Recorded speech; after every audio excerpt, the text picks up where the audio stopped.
Bollywood silver screen presenting awareness. कहानी की शुरुआत होती है स्पेन के एक छोटे से टाउन से, जहां पर एक स्टोर के अंदर एक आदमी जाता है। दरअसल यहाँ पर लिकर शॉप के अंदर से कुछ शराब की बोतलें चुरा रहा है। बाहर उसका बेटा यान होता है, जिसके अंदर कुछ ऐसी मैजिकल शक्तियां हैं जिससे वो दूसरे के दिमाग में इल्यूजन पैदा करता है। इसीलिए स्टोर में जो लेडी होती है उसे यान के पिता के पास शराब की बोतलें नहीं दिखती। पर तभी स्टोर के बाहर कुछ लड़कियां आती है, जिससे यान डिस्ट्रैक्ट हो जाता है और उसने जो भ्रमजाल बनाया होता है वो टूट जाता है। स्टोर वाली लेडी को पता चल जाता है कि यान के पिता यहाँ से शराब की बोतलें चुरा कर बाहर निकले हैं। इसीलिए वो एक हथौड़ा लेकर बाहर आती है।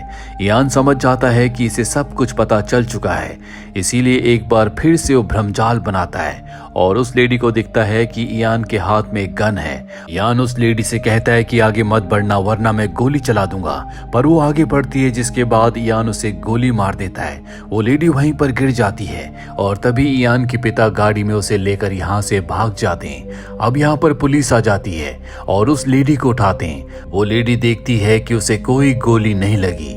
अब पुलिस वाले यान और उसके पिता की गाड़ी का पीछा करते हैं। यान अपने पिता से कहता है कि क्यों हम छोटी मोटी चोरियां करते हैं, मैं अपनी इन शक्तियों से बड़ी चोरी कर सकता हूं। उसके पिता कहते हैं कि हम कुछ लोगों की नजरों में नहीं आ सकते।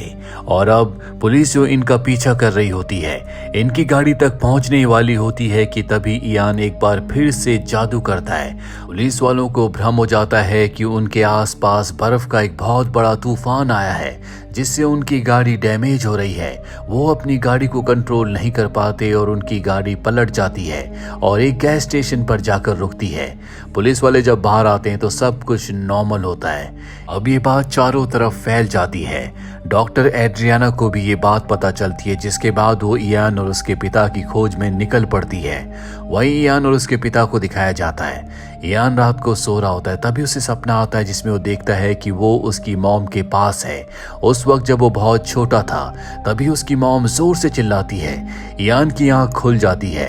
दरअसल आज इयान का बर्थडे है, वो बाहर जाना चाहता है। वो अपने पिता से कहता है कि मैं नॉर्मल जिंदगी जीना चाहता हूँ, नॉर्मल बच्चों के साथ खेलना चाहता हूँ, पर उसके पिता मना कर देते हैं। पर इयान को मौका मिल ही जाता है। जब उसके पिता आसपास नहीं होते तो वो वहां से निकल जाता है। दूसरी तरफ हमें उसी पुलिस ऑफिसर को दिखाया जाता है जो कि एक बार में बैठा होता है। वो बारटेंडर को बताता है कि किस तरह से उसे अजीब अजीब से भ्रम आए थे, जिसके बाद उसकी गाड़ी पलट गई थी।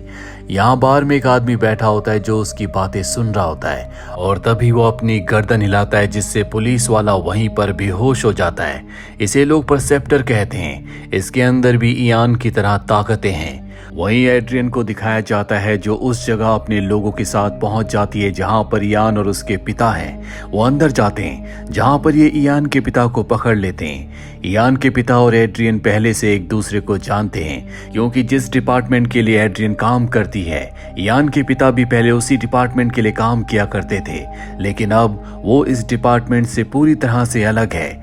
एड्रियन पूछती है कि इयान कहाँ पर है, लेकिन इयान के पिता कुछ नहीं बताते। दरअसल जिस डिपार्टमेंट एजेंसी के लिए काम करते हैं वो इयान जैसे लोगों के ऊपर एक्सपेरिमेंट करते हैं और इन लोगों को बनाने में, इनके अंदर सुपर पावर्स डालने में भी इसी एजेंसी का हाथ है। दरअसल इन सब को जंग के लिए तैयार किया गया था। ये लोग जंग तो जीत गए, लेकिन उसके बाद गवर्नमेंट को लगा कि ये लोग अपने ही देश के लिए, अपने लोगों के लिए खतरा हो सकते हैं, इसीलिए एक एक करके सबको मार दिया गया। और अब एड्रियन बताती है कि अब सिर्फ एक परसेप्टर बचा हुआ है। ये उसी आदमी के बारे में बात कर रही होती है जो बार में था, जिसने पुलिस वाले को बेहोश कर दिया था। हालांकि इयान के अंदर भी बहुत सारी पावर्स हैं, लेकिन कभी उसके ऊपर कोई एक्सपेरिमेंट नहीं किया गया था, बल्कि उसकी मॉम के ऊपर किए गए थे। और वो अपनी मॉम से पैदा होने की वजह से कई शक्तियों के साथ पैदा हुआ, जिसके बाद इयान के पिता ने उसे सबसे छुपा कर रखा। लेकिन अब एड्रियन और उसकी टीम को पता है। एड्रियन इस बात से हैरान होती है कि एक परसेप्टर ने बच्चे को पैदा किया, पर अब वो किसी भी कीमत पर यान को और उस परसेप्टर को, जिसने बार में पुलिस वाले को मारा था, उसे पकड़ना चाहती है। यहाँ पर एड्रियन को पता चल जाता है कि इयान एक गेमिंग जोन में है, इसीलिए वो इयान को पकड़ने के लिए वहां निकल पड़ती है। पर वहां पर अब परसेप्टर भी आ जाता है, जिसे पता है कि यहाँ पर एड्रियन और उसके लोग इयान को पकड़ने के लिए आ रहे हैं। इसीलिए वो सबका ध्यान भटकाने के लिए अपने मैजिक का, अपने विजन का इस्तेमाल करता है। इयान उसे देख लेता है। वो देखकर हैरान होता है कि उसके अंदर भी उसी की तरह ताकतें हैं। पर इससे पहले कि परसेप्टर इयान तक पहुंचता, यहाँ पर एड्रियन के लोग उसे हेलमेट पहना देते हैं, जिससे वो अपनी शक्तियों का इस्तेमाल नहीं कर पाता।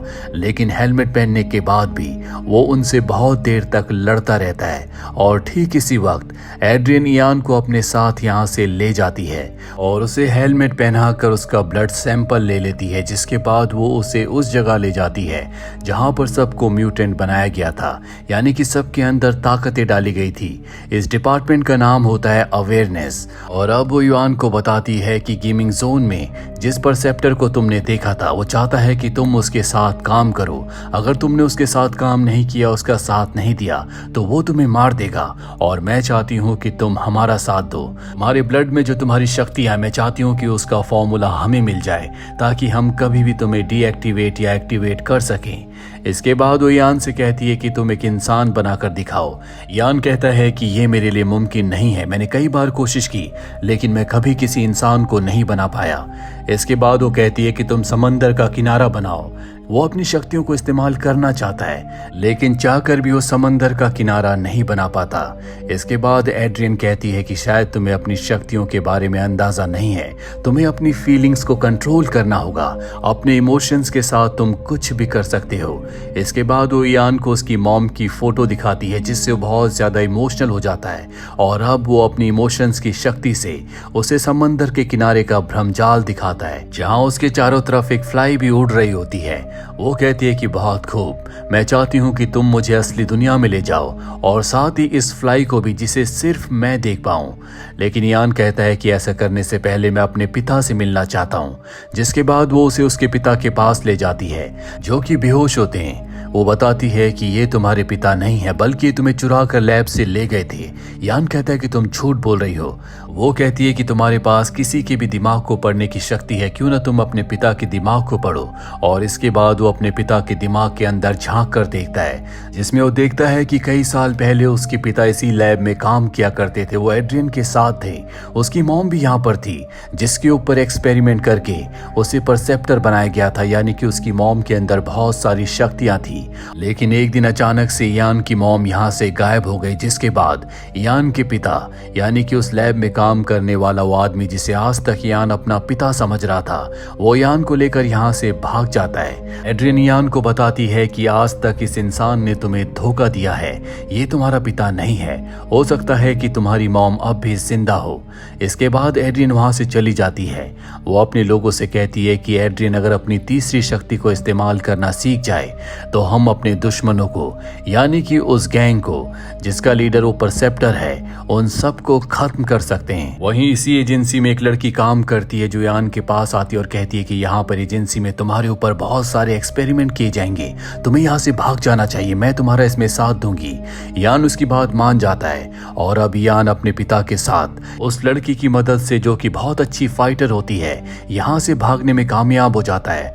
हालांकि अब तक परसेप्टर भी यहाँ पर भेष बदल कर आ गया होता है, लेकिन अब उसे पता चल चुका है कि इयान यहाँ से भाग चुका है। साथ ही एजेंसी भी अब इयान उसके पिता को ढूंढ रही है। ये तीनों के तीनों अब एक होटल के रूम में जाते हैं, जहाँ पर इयान अब किसी भी कीमत पर अपनी मॉम को ढूंढना चाहता। उसे लगता है कि उसकी मॉम अब भी जिंदा है, इसीलिए एक बार फिर से वो अपने पिता के दिमाग में झांकता है और उस जगह का उसे पता चल जाता है जहाँ से उसके पिता, यानी कि ये आदमी जिसे अब तक वो अपना पिता समझ रहा था, उसे लेकर भागा था। लेकिन वहां जाने के लिए इयान को पैसों की जरूरत है, इसीलिए वो बैंक जाता है और वहां पर एक झूठे चेक से पैसे निकालकर वापस होटल में आ जाता है, जहां पर अब उसके पिता होश में आ चुके हैं। वो अपने पिता से कहता है कि तुमने जिंदगी भर मुझसे झूठ कहा, अब मैं उसी जगह जा रहा हूं जहां से तुम मुझे उठाकर लाए थे, ताकि मैं अपनी मॉम को ढूंढ सकूं। उसके पिता कहते हैं कि मैंने तुमसे झूठ इसलिए कहा ताकि मैं तुम्हारी जान को बचा सकूं। लेकिन इयान उनकी बात नहीं सुनता और उस लड़की के साथ लैब के लिए निकल जाता है। एड्रियन को पता चल जाता है कि ये दोनों कहाँ पर हैं। वो अपने लोगों को इन्हें पकड़ने के लिए भेजती है, पर इससे पहले कि उसके लोग इन दोनों को अपना निशाना बनाते वहां पर वो परसेप्टर पहुंच जाता है जो एड्रियन के लोगों को मार देता है। और अब यान और वो लड़की उस जगह पहुंच जाते हैं जहां पर बहुत सारी फाइल्स होती है और इन्हीं फाइल्स में से एक फाइल यान की मॉम की होती है। पर तभी यहां पर परसेप्टर आ जाता है। दरअसल यान के साथ जो लड़की है वो परसेप्टर के साथ मिली हुई है। वो यान से कहती है कि तुम्हारे दिमाग में जितने भी सवाल हैं उनके जवाब सिर्फ यही दे सकता है, लेकिन यान उसकी बातों पर विश्वास नहीं करता। वो उनकी तरफ गन तान देता है, पर परसेप्टर को पता है कि ये सिर्फ एक भ्रम है। परसेप्टर उस तक पहुंच जाता, उस पर गन तान देता है जो कि असली है, पर वो यान को नहीं मारता। वो यान से कहता है कि मैं तुम्हारा दुश्मन नहीं हूं, मैं तुम्हारा पिता हूं। कोल्ड वॉर के वक्त एक वैज्ञानिक ने एक फॉर्मूला बनाया जिससे उसने कई इंसानों के अंदर अनोखी शक्तियां डाली, अपनी बेटी के भी अंदर। लेकिन जब कोल्ड वॉर खत्म हो गई और सरकार को हमारी जरूरत नहीं थी तो एक एक करके वो हमें मारने लगी। और तभी हम में से एक परसेप्टर ने, जिसका नाम न्यूल था, उसने गवर्नमेंट के खिलाफ आवाज उठाई। अब जो भी हमें मारने आता था वो उसके दिमाग को कंट्रोल करके उसे ही उसके हाथों से मरवा देता था। जो हम लोगों की एक थर्ड पावर थी उसने हम सबको भी ट्रेन किया, जिसके बाद हम सब ने वहां से निकलने के बाद ये फैसला किया कि हम आम इंसानों की तरह जिंदगी जिएंगे। जिसके बाद मेरी मुलाकात तुम्हारी मॉम से हुई और पहली बार किसी परसेप्टर से एक बच्चा पैदा हुआ जो कि तुम थे, और तुम्हारे अंदर भी वो सारी शक्तियां हैं जो कि एक परसेप्टर के अंदर होती हैं। अब यहाँ पर एजेंसी के बहुत सारे कमांडोज आ जाते हैं, इसीलिए परसेप्टर उस लड़की से कहता है कि तुम यान को लेकर यहाँ से जाओ, मैं इन सबको यहाँ पर रोकता हूँ। जिसके बाद यान उस लड़की के साथ यहाँ से निकल जाता है, लेकिन परसेप्टर को यहाँ पर कमांडोज पकड़ लेते हैं। उसे हेलमेट पहनाकर लैब में ले जाते हैं जहाँ पर उसे एक चेयर के साथ बांध दिया जाता है। उसका ब्लड सैंपल लिया जाता है, उसके ऊपर एक्सपेरिमेंट किए जाते हैं जिससे उसे बहुत दर्द होता है। और एक पल ऐसा आता है जब एड्रियन को लगता है कि इसकी मौत हो जाएगी, इसीलिए वो इस एक्सपेरिमेंट को रोक देती है। साथ ही अब उसके डीएनए के सैंपल की रिपोर्ट आ चुकी है। एड्रियन को बताया जाता है कि इसका डीएनए बहुत ही कॉम्प्लिकेटेड है, इससे हम कोई फॉर्मूला नहीं बना सकते। फॉर्मूला बनाने के लिए हमें इयान की जरूरत है। इस बात से एड्रियन को बहुत गुस्सा आता है क्योंकि अब उसे एक बार फिर से इयान को पकड़ना होगा। वहीं हमें परसेप्टर को दिखाया जाता है जो कहता है कि मुझे प्यास लगी है। वो भी दूसरों के दिमाग को कंट्रोल कर सकता है, और अब जो ऑपरेटर होता है वो उसके दिमाग को कंट्रोल करके यहाँ पर जो रोबोट होता है उससे वैज्ञानिकों की तरफ गोलियां चलवाता है और यहाँ से भागने में कामयाब हो जाता है। दूसरी तरफ हमें यान और उस लड़की को दिखाया जाता है जो दोनों के दोनों परसेप्टर के घर जाते हैं, और जब यान अंदर जाता है तो उसे पता चलता है कि उसकी मॉम अब भी जिंदा है, लेकिन ना वो बोल सकती है ना वो हिल-डुल सकती है। परसेप्टर भी यहाँ पर आ जाता है जो यान को बताता है कि तुम्हारी मॉम की मेमोरी का सिर्फ एक हिस्सा जिंदा है, तुम उसकी मेमोरी में जाकर उसकी यादों को देख सकते हो।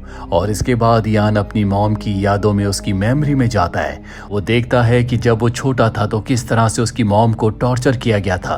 परसेप्टर भी उसकी यादों के अंदर आ जाता है जहां पर यान देखता है कि जब वो छोटा था तो नीचे एक डीएनए का डिजाइन था, और ये वही डीएनए का डिजाइन है, यानी कि वो फॉर्मूला जिससे और भी परसेप्टर्स को बनाया जा सकता है। यान बहुत आसानी से उस फॉर्मूला के पास चला जाता है, पर जब परसेप्टर उस फॉर्मूला के पास आने की कोशिश करता है तो एक इनविजिबल दीवार उसे रोक लेती है जो कि इवान के मॉम के दिमाग की दीवार थी। वो चाहकर भी उस दीवार के पार नहीं आ पाता।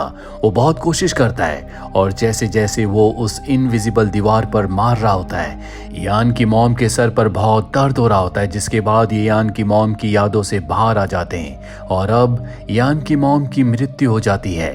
यान अपनी मॉम की मृत्यु से बहुत दुखी होता है। जिसके बाद यहाँ पर बहुत सारे कमांडोज आ जाते हैं, पर यान को अपनी तीसरी शक्ति के बारे में अब पता चल चुका है। वो किसी के भी दिमाग को कंट्रोल कर सकता है, और यहाँ पर जितने भी कमांडोज होते हैं वो उनके दिमाग को कंट्रोल करके उन्हीं से एक दूसरे पर गोलियां चलवाना शुरू कर देता है। इसके बाद यान बाहर आता है जहाँ पर एड्रियन और बहुत सारे कमांडोज होते हैं। एड्रियन उसे समझाने की कोशिश करती है लेकिन वो उसकी बात नहीं मानता, पर तभी तभी यहाँ पर इयान के पिता आ जाते हैं। वो पिता जो इयान को लैब से लेकर भागे थे, वो इयान से कहते हैं कि तुम ऐसी कोई गलती मत करना जिससे तुम्हें जिंदगी भर पछताना पड़े। परसेप्टर तुम्हें धोखा दे रहा है, वो तुम्हारा इस्तेमाल करना चाहता है। परसेप्टर भी यहीं पर होता है जो इयान से कहता है कि तुम इसे मार दो, पर इयान ऐसा नहीं करता क्योंकि वो उससे प्यार करता है। और अब परसेप्टर खुद उसके दिमाग पर कंट्रोल करके उसी के हाथों से उस पर गोली चलवा देता है, जिससे वो बुरी तरह से जख्मी हो जाता है। इयान ये देखकर अपना आपा खो बैठता है, भागकर अपने पिता के पास जाता है और कहता है कि तुम मुझे छोड़कर नहीं जा सकते। इयान के पिता कहते हैं कि अब मेरे पास ज्यादा वक्त नहीं है, मैं चाहता हूं कि तुम मेरे दिमाग में, मेरी यादों में झांक कर देखो, अभी तुम्हें सच्चाई का पता चलेगा।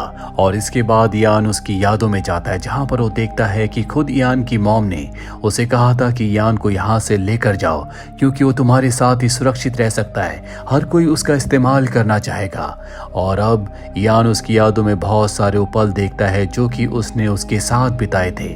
इयान उसकी यादों से वापस आ जाता है। इसके बाद उसकी मृत्यु हो जाती है।